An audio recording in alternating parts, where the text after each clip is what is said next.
hallelujah, we're able to play Quilboars again, or at least I had an amazing Quilboar game here, and they felt good. I'm playing Gallywix. Also, Gallywix is broken right now. He was a really good hero in lobby with the good tribes in. He is considered an S tier or A tier hero. I know he gets armor, I don't know why, but hey. Good job, Blizzard. So again, I'm staying down, buying tokens, selling tokens because it generates you gold, the usual Gallywix stuff. Now this game was recorded on Twitch, so if you want to watch me live or ask questions, don't forget to check it out. Or don't forget to subscribe to the channel if you're enjoying these gameplay videos that I upload. But yeah, so why is Quilboars good? Well, most of the mid-game tempo got buffed, which honestly, I don't know if that was the issue. Right now, Quilboars were mainly playable for Shaker, like you play Divine Shield Max or something like that with a ground shaker, and then that's considered a tempo comp that you could win games with or at least get a top 3 with, because normal Quilboars just get outscaled by other things too fast. We do hit a double triple here. You can see me being happy about this, which is great. Now this is a Diablo turn. One tip for Diablo, because Diablo is stupid strong recently with all the buffs, just ignore him.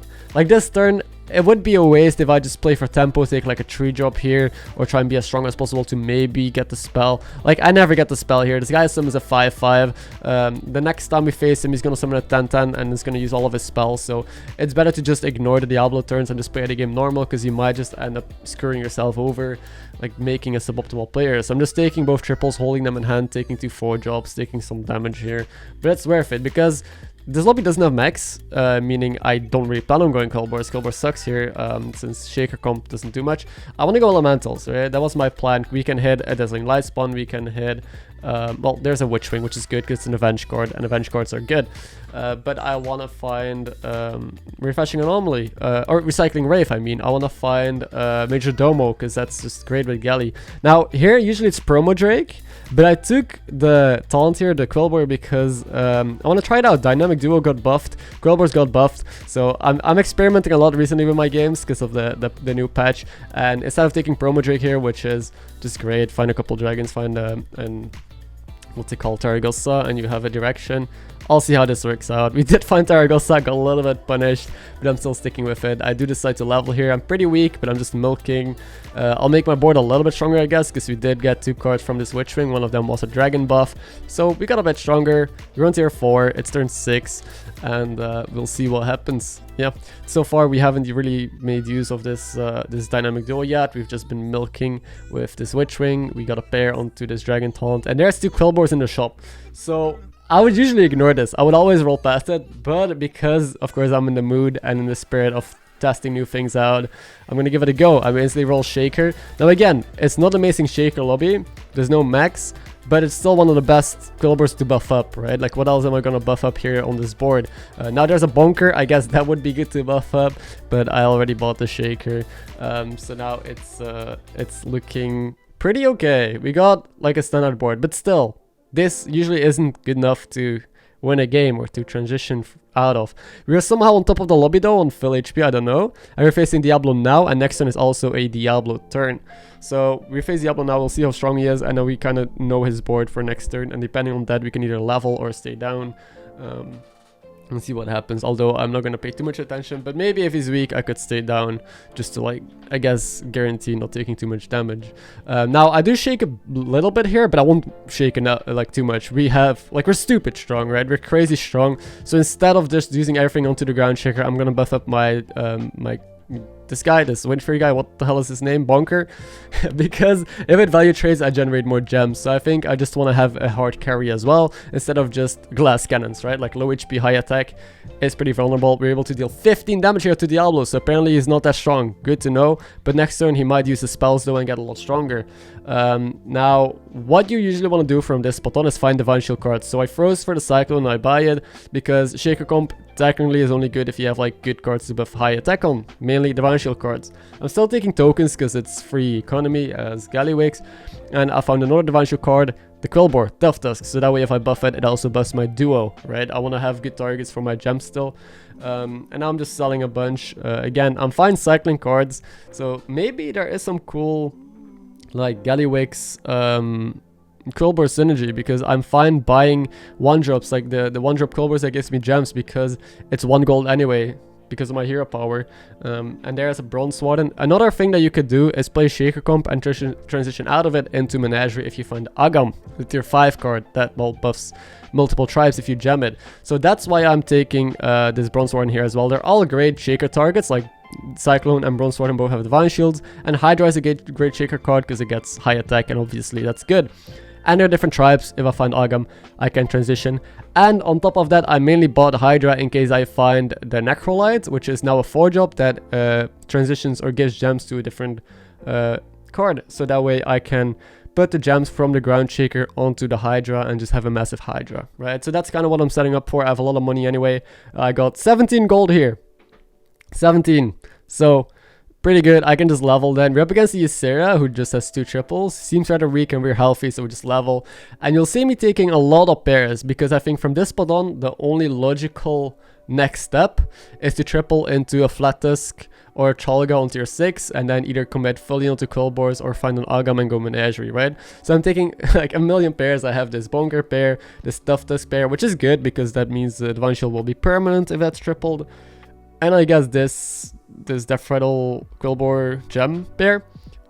And yeah, let's try and kill this HysteriA. So I'm gonna shake a bunch and try and create some ghosts in the lobby, I guess, and make this lobby faster. Because I think right now our advantage is that we're really strong, that we could kill people and speed up the lobby before they spike and get strong. Because we don't really have crazy scaling, let's be real. Like, we just have a Bonker for some gems.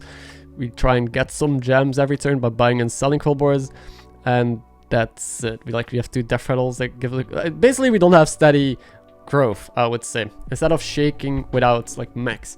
So I do need to triple. I do need to find maybe the boar on tier 5 to buff my gems. It's kind of strange to play Quilboars nowadays. It's been so long since I've seen anyone play it or played it myself that I'm trying to figure out where to go from here, as you can see, and what the next step is. I'm still buying a lot of economy because well, it's literally just free gold if I buy all of these tokens and summon cards. So I basically just, yeah, generate gold.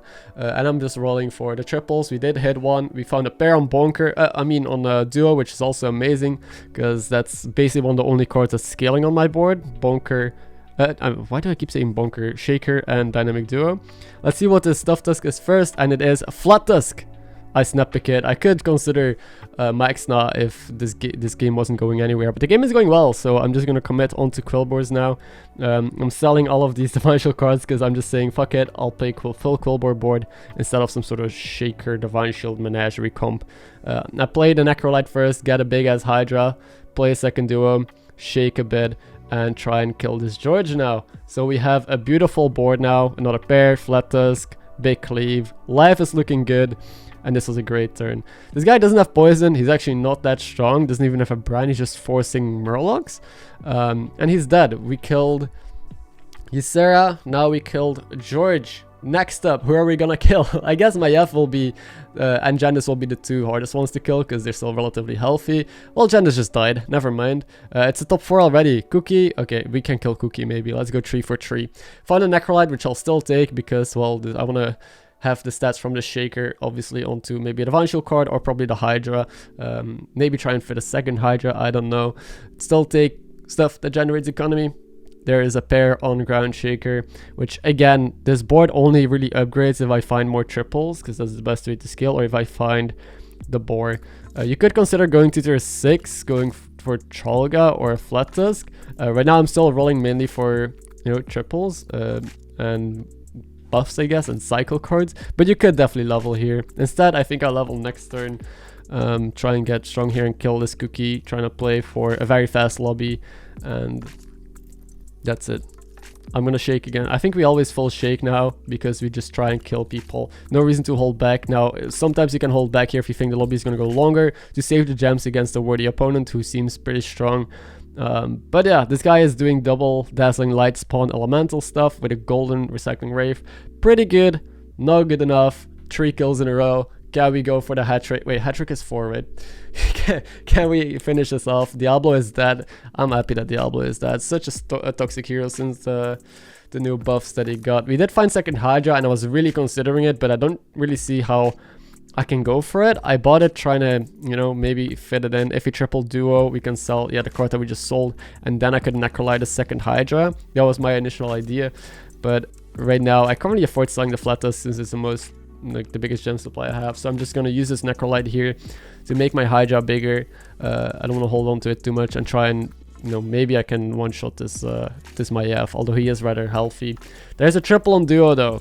That's amazing. And there's a Chalga, which is okay. It's not amazing, but it's a fine card. It's gonna buff my duos a lot, especially. Let's see what this golden duo gets us. Now, the only issue with this triple duo... Oh, Flat Tusk, amazing.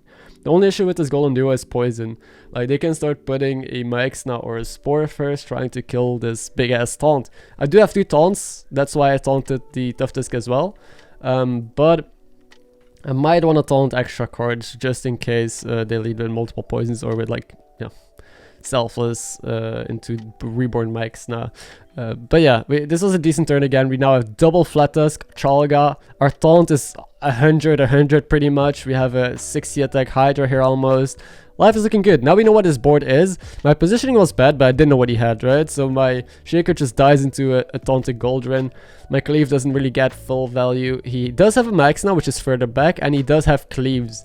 So we now know what he has. We do lose, or we tie the fight. We got rather lucky because of the Hydra. And now we can try and play around him and finish up this lobby. So can we beat a high roll Goldrin? Like, he has a golden Goldrin, McKz. Like, he has the full beast package, right? Can we beat that with this kind of scuffed, weird Quilboar game? I say scuffed because, let's be real, we only have a golden duo and we're just shaking with double Flat Tusk, right? So most Quilboar games are much more high rolly. You have like golden Chargla, golden Boar, massive stats. So I'm happy how far we got. I do buy Argus and taunt. I'm not gonna taunt 4 things. I just taunt 1 more thing to play around poison because he had the MarkMcKz now, but if I taunt too much I can't play around Cleave anymore. So it's a fine balance of playing around Cleave and playing around poison that I was considering here. Now, positioning is also going to be important. I do think this is best. Now we open with the Flat Tusk to kill the Goldrin. Beautiful. It has Reborn, so the McKz still gets value. But now I go with Cleave second, and I can go in the middle of his board, and it happens. I hit the Baron. Perfect target. I don't kill the adjacent units, though. He is actually really big. The MarkMcKz now is still alive, still gets great value. So does this Amalgadon. So essentially the Cleave just killed Baron, and that's it. And it's another tie. So now we know that he is pretty big and our Cleave needs more impact, so we need more stats onto it. I still have the second Cleave in hand. I don't think we can ever play it because we can never get it big enough to actually be impactful. I do still buy this pig. I'm not sure if that's correct. I think we could get some decent value out of it, but I don't really see how we make it work. I sell MarkMcKz now here because I don't really know what else to sell. Everything else is pretty permanent unless I plan on selling Flat Tusk, but as we saw, we need the stats onto Hydra still, so I think I need the extra gems or as many gems as possible. Now I could have bought these first and gemmed first before I sold the board, so I guess that was a small misplay here, but I'm trying to go fast. I'm trying to just play towards my outs, but I did miss like +2/+2 or something like that. But yeah, I'm cycling again. I do have double Selfless in hand. Golden Selfless could be a great end game now, depending on how well his Cleave hits. But yeah, our Cleave is now at 100 attack. 100. That should be enough if he doesn't get, you know, Golden Baron with his build to deal some good damage. I'll keep this positioning, but yeah, I had to switch around a little bit for Cleave. My positioning isn't great. I need to, yeah, play shit for Cleave essentially. I do go first again, which is great because now his McKz attacks and now Cleave goes in, and it should kill 3 things if it doesn't hit the side. Hits the Baron again. I'm a god gamer. What can I say? No poison, no McKz left. And seems like we'll walk away with a win here. Now it just depends on how much damage we do because he's still on 23 HP, and it seems like we won't do too much. He's still alive. We do get Golden Selfless, that's massive, and we still have this like Flat Tusk on the board that we could sell technically for a better card if I find a poison or whatever.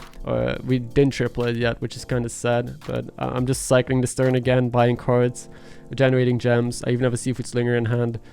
And we'll just end on this Golden Selfless. Now we play properly on Cleave, finally. I changed my positioning. Now one thing I might do here is put my taunt in front, which I happen to do because he hasn't been putting his max now first, because that would be kind of bad since he does have to attack with his Macaw, since, well, otherwise he's kind of screwed. And if he puts his poison first and goes into the Divine Shield taunt, he's screwed anyway. So because I know he's going to keep this positioning, I did just put the taunt first, get value, then have the Hydra go here. Beautiful hit, and it seems like we're walking away with the win. Quilboars, holy shit. I hope my talking wasn't too confusing. It's kind of hard to talk over this because all I did was cycle, play gems on Shaker, and try and optimize my board. But I hope you enjoyed this game. Hope you'll enjoy Gallywix and Quilboars as well. Thank you for watching, and I'll see you in the next one.